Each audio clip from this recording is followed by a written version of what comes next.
Hello everyone, I'm Eli McCaig with McCaig's Movie Mayhem, and this past Friday, I had the opportunity to interview Austin Freeman, the on-set actor who played Groot in Guardians of the Galaxy Volume 3. So without any further ado, let's toss it over to the interview. Now, before I talk about your time as Groot, I want to ask you about Loki, because you were in Loki, and from what I was told, that was sort of how you got into being Groot. So I was just wanting to talk about your time and your experience as being sort of the voice of Sylvie in episode 2, The Variant, and I want to talk about your time working with Tom Hiddleston. Yeah, so Loki was an awesome experience, like from start to finish. When I auditioned for that, it was the second Marvel streaming show that was coming out, so it was very new territory. It was very secretive.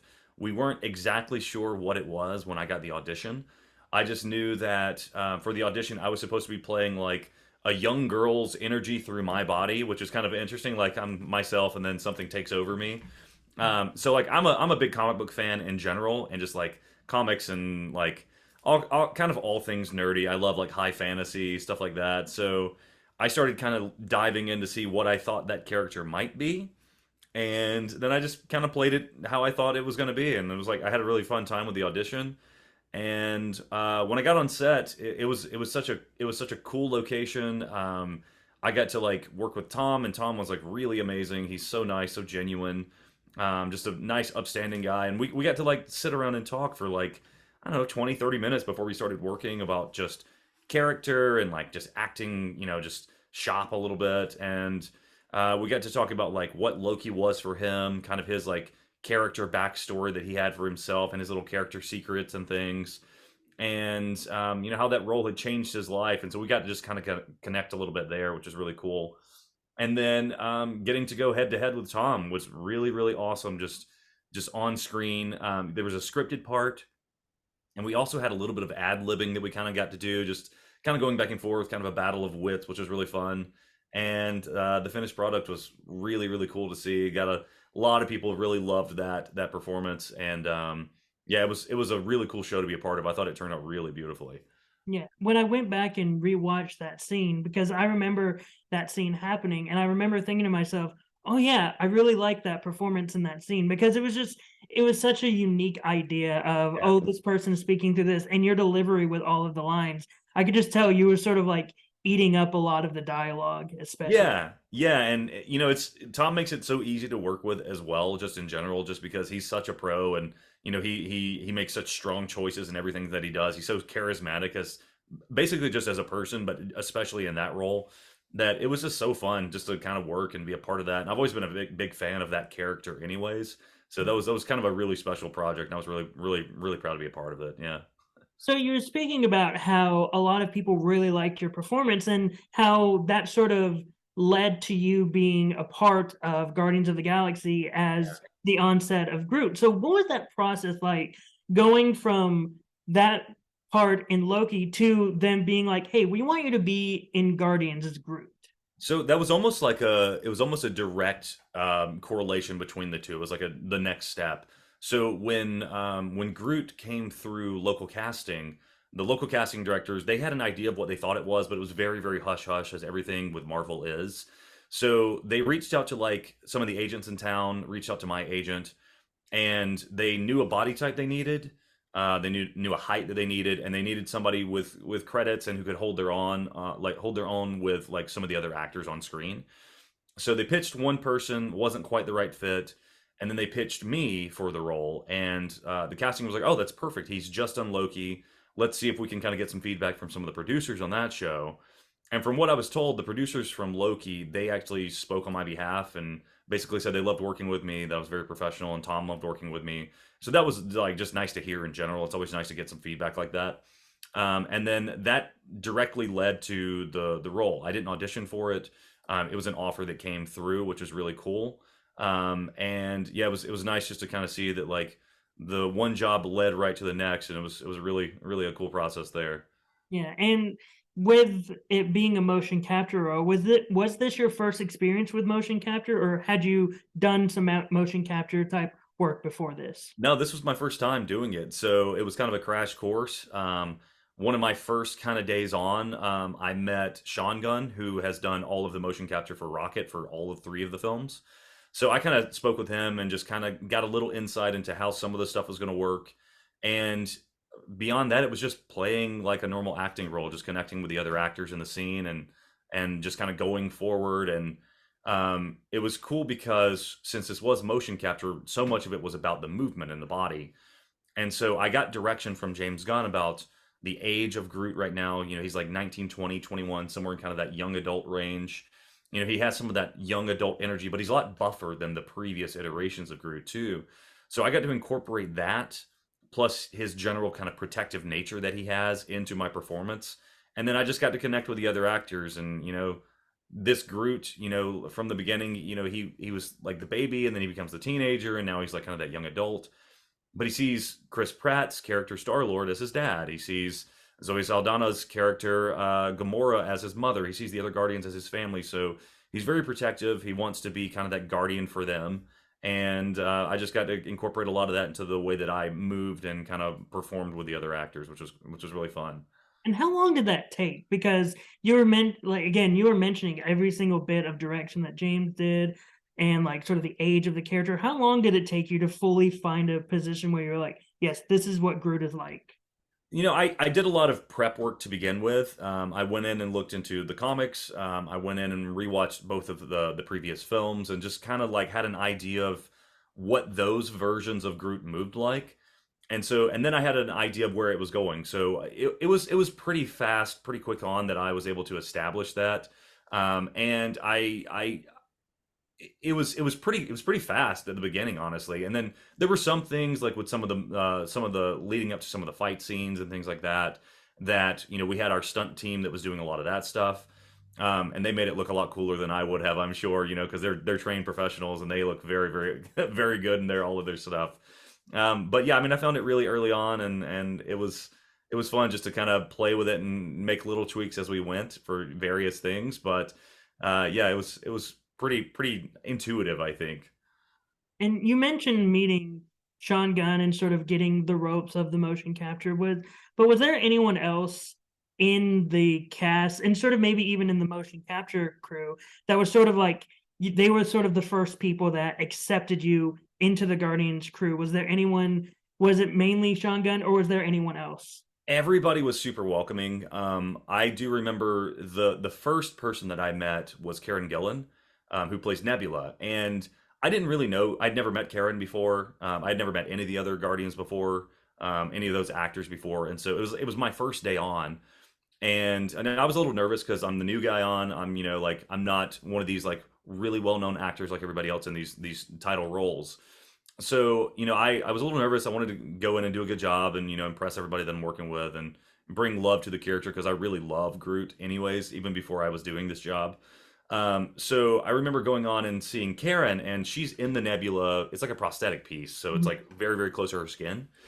And I remember seeing her, and when she's wearing the prosthetic, she looks very unapproachable. And Nebula's character is not very nice. Mhm. So I remember going like, "Oh, all right, well, let me just break the ice. I might as well just go ahead and do this, right?" So I was like, "Hey, Karen, I'm Austin. I'm playing Groot." And like her whole like face just changed very quickly. She's like, "Oh, hello, it's so nice to meet you." And she's like this lovely Scottish woman, and she's like was like just hugged me and was like, "Oh," I was like, "Oh, hey." Like she was the nicest the whole time. And it was kind of like that with everybody. Everybody was just really nice. Everybody was really warm. Everybody's got very distinct personalities. They're all fun, and everybody just really loves each other because they've been doing this for 10 years now. Yeah. So you could tell that there's really a strong camaraderie with everyone, and it was really cool to be accepted and just be kind of a part of that. And talking about the camaraderie in the film, Groot is seen a lot with Star-Lord. It's like a majority of the scenes is with Chris Pratt. So I'm sort of curious, what was the experience like working with Chris Pratt? Man, Chris has the biggest energy of anybody I think I've ever worked with. Like he's the star of the movies, and in like a lot of ways it is a ensemble cast, but he's the kind of the number one on the call sheet. So he has that energy where he's like so welcoming to everyone, which is really nice. And you can hear him anytime he walks onto the soundstage. So he's just always dancing and singing and cracking jokes and just being goofy and just so fun. And so that energy kind of like goes throughout the rest of the set, which is really cool. So he has kind of that top down like leader mentality, which is really nice. And he's just as nice as can be. He's a big golfer. We talked about golf a lot, and like he's like a very like spiritual religious person. We got to talk about religion a good bit, and like just a lot of fun things. Like we got to like really kind of connect, and he's a good guy, and I really enjoyed working with him. He's nice as could be. Was there any actor on the set that you wish you could have had more scenes with that you just weren't able to have scenes with as much? Sylvester Stallone would have been awesome. I mean, that was really cool. Like I had a cool scene with him where Stakar, the leader of the Ravagers, is there, and he's like giving the Guardians kind of a way in to like find this stuff about Rocket. And we had this cool scene that got cut that was part of that sequence where there's a face off between Groot and this character played by Michael Rosenbaum called Martinex. And he's like kind of the glassy faced Ravager. And so there's this kind of like face off where Groot and Martinex are like kind of about to fight. And then Sakaar pops up in the middle of them and kind of stops everything. And, they're kind of letting Sylvester like just kind of like riff and kind of like ad lib a little bit. And he kept like kind of like he's the guy who's in charge of the entire scene. Plus, he's Sylvester Stallone, so he's obviously like the most well known actor in the world. So, he's kind of just like ad libbing and having fun, and he's like in the scene. He's supposed to make everybody understand that he's in charge and they're going to do it his way. And so he kept like calling me Pajama Boy and like all these kind of funny things, like just kind of like throwing little digs like when we were rolling. And then we cut, and he's like, "So what is this that you're wearing? What is this, like some kind of like spacesuit or something?" And I was like, "Oh no, I'm the actor who plays Groot." He's like, "Oh my god, I'm so sorry. I had no idea. I didn't know that's what it was." I was like, first of all, Sly, you never have to apologize to me for everything. Like that's so funny. But it just became like this fun thing. We all laughed it off, and I would have loved more scenes with him. But there are so many talented people in there. I would have loved to work with Nathan Fillion. I'm a big fan of his work. I mean, there's a lot of really really talented people that came through this movie, so that was cool. Yeah, that the cast is stacked, and just hearing you mention just a few of them was making my brain go giddy. Especially when you mentioned Michael Rosenbaum, because Ah, I'm yeah, a massive Smallville fan. So that yeah, yeah. my brain He's was like, let's face it. Yeah, he's so fun, man. And like I saw him at the premiere, so we got to kind of catch up there. And he's got sort of that same just kind of like just fun energy. He's just always on. Yeah, he was really fun to work with. He was like cracking jokes, had everybody laughing the entire time as well. So fun, good guy. So I'm very curious about this because James Gunn is known for having amazing soundtracks in the Guardians of the Galaxy movies. So on set, did he play any of the songs to give everyone sort of an idea of like, okay, during this scene, this song is playing and let's go? Like, did he play the songs on set, or is it just, no, we're just going to play the scene as normal and then you can just watch the final product with the song? No, he was playing stuff a lot of the songs. So we had an idea of, I mean, like Beastie Boy song. I mean, we had Dog Days of Summer playing at the end. We had a lot of those songs playing.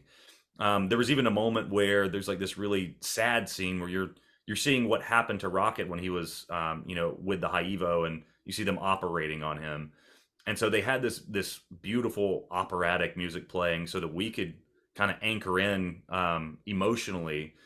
And like then there was this shot where it's like it's going around all of the Guardians and seeing their reactions to what happened to Rocket.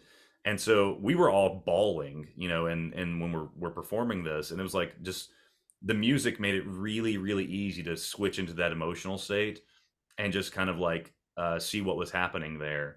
So yeah, I mean the music was used a lot, and it set the tone, which is I think a brilliant way of directing in general, and it really really worked. That's amazing. I just hearing that, I'm more curious about other moments. Like again, just the I'll ask the question about the ending of the film because the ending is one of my favorite endings in Yeah. any movie. But another thing I'm very curious about is because it's very known that Vin Diesel has a translated version of all of the Guardian scripts where everyone else sees I am Groot and he has the well, this is what he's actually saying. Yeah. Did you ever get a version of that script where because you're Groot, you sort of need to understand, oh, this is what I'm saying on set when I'm saying I am Groot? So I did not actually have that. But when you're looking at the script, like part of the job that you're doing as the actor is, you're doing script analysis and context. And so it was really easy to understand what he was saying with context. Plus the other actors' lines, we're all discussing, okay, what is this? Okay, this is what he's saying here. So it kind of became like a little bit of a collaborative effort there, but we all knew what was happening. And so it was basically the same thing, just we just did our job and like it was easy to figure it out. It wasn't too hard. What was your favorite I Am Groot moment on set? Um, I won't do spoilers for anyone who hasn't seen the movie yet, but my favorite one was the very last moment when the Guardians are kind of going their separate ways, Mhm. and there's a new line that Groot says that is not previously seen anywhere before because now the audience can understand him. That was my favorite one because when James, we were doing that scene, and James was like, I have an idea for something that I want to try here. And he kind of ran it by us. And we're like, that's brilliant. That's going to play really, really well.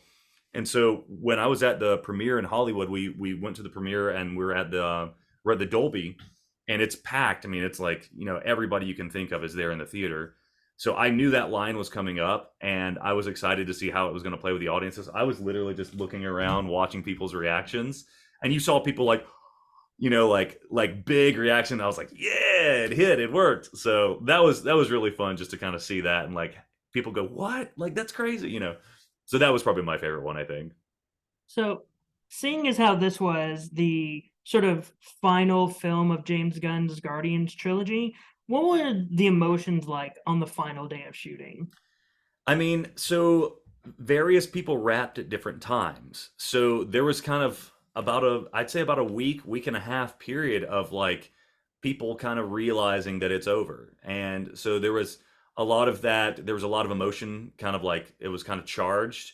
But there were various times where like someone would wrap a couple of days before someone else, and they're like, we probably won't see each other again until this comes out. And then we don't know if we'll see each other again for a long time.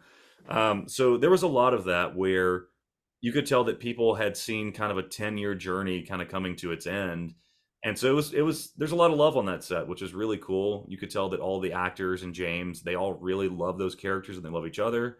It really is like a big family, and that's kind of cool. And it was nice to kind of see that and kind of be a part of it in a small way. So it was really nice.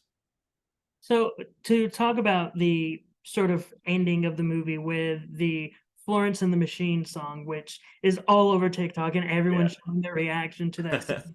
What was what was that scene like when it was actually happening on set? It was really fun because everybody's dancing and they're playing the song over the loudspeakers in the soundstage. So everybody's just having a good time. So that was a really kind of sweet moment with everybody doing their thing, and like there's just all these fun moments with Drax and with Nebula and Mantis and everybody just kind of doing their thing and celebrating. So it's like that was kind of a full circle moment, I think, in some ways too, for those characters, like their kind of character arc. And I thought that was really cool. It was awesome. And sort of, I will put a spoiler banner for this one Yeah, because the mid-credit scene shows the next version, the next iteration of the Guardians of the Galaxy, yeah. and Groot is a part of that next iteration.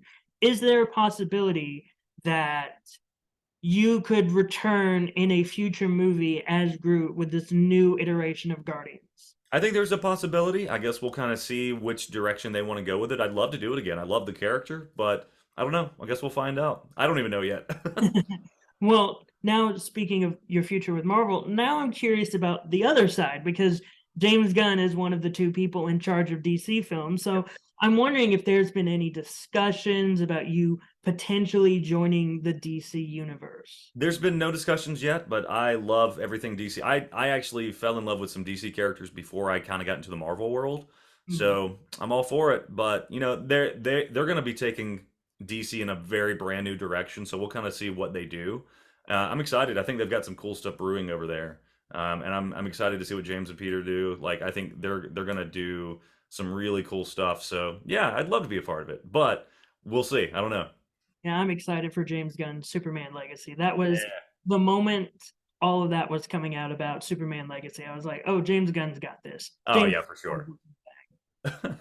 So now my final question that I want to ask, which is not, I have paper, I have questions. Yeah. It's not any Marvel related because I want you to start talking a little bit more about your future projects. Like, what are some of the future projects that you're working on that you really think our audience should be excited for?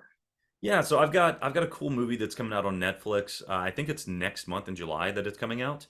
It's called They Cloned Tyrone. And so this is going to be, it's like a fun, like kind of dark humor sci-fi movie. It's starring John Boyega, Jamie Foxx, Teyonah Parris, a bunch of really, really amazing actors. So I've got a part in that. And I'm starting on a movie in August that is going to be really, really fun too, where I'm a priest, a young priest that kind of goes through like this trials and temptations and then kind of is like fighting with the devil kind of thing. So that's going to be a fun project that I'm excited about.